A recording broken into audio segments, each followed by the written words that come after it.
Neema, leo tupike nini? Tupike tu chochote dada yangu, maisha ni haya haya, au tule tambi. Lakini danga la jana limekupa 500,000, sasa sikia nipe 200,000 nifanye shopping ya chakula ndani. Sawa dada. Lakini shoga, una bahati sana au unatumia uchawi? Mbona mimi wananionga 2,000 ikizidi 5,000? Situmii chochote. Yule msichana pale, mwitaje? Mrembo jamani, we binti jamani, I love you.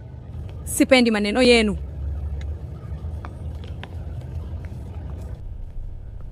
Wewe ni mzuri.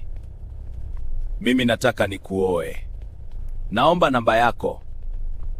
Niacheni, mimi sio muhuni. Njoo ukae hapa dada mzuri. Mwacheni dada wa watu. Mnanifanya nakosa raha sasa. Mimi napendeza kuliko yeye, pia marembo sana. Mbona wanamkimbilia yeye yule mbaya kuliko mimi? Kwa nini yeye sasa?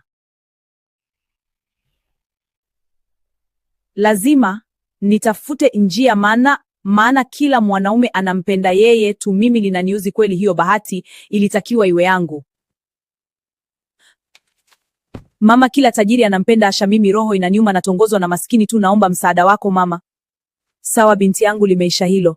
Nahitaji mtoto wangu ndio apendwe, Asha asitongozwe kabisa. Sawa, jambo dogo hilo, umejipanga vizuri. Ndio. Nitajie majina ya huyo binti. Anaitwa Asha Jumatano. Makambako. Anatokea Makambako. Asije akawa mtoto wa ndugu yangu, maana nina ndugoku huko Makambako. Wewe weka dawa bwana. Kambako. Hii dawa utaiweka kwenye mto wake wa kulalia, akilala tu hapo nuksi na mikosi itazidi kumwandana sawa. Asante sana. Tuone sasa kama utaendelea kupendwa. Ha. Lazima uje ulale hapa ili mikosi kuandame, usipendwe tena.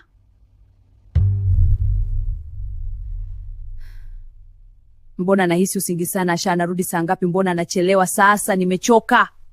Ungoja nale kidogo tutuma.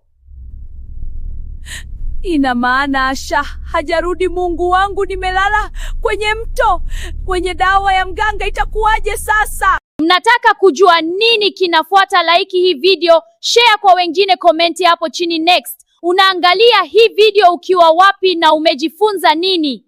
Asha itakuwaje? Dawa itampata au haitampata? Atajikwamwaje na mtega wa Neema? Ni follow hapo, usikose uhondo, na wapenda sana.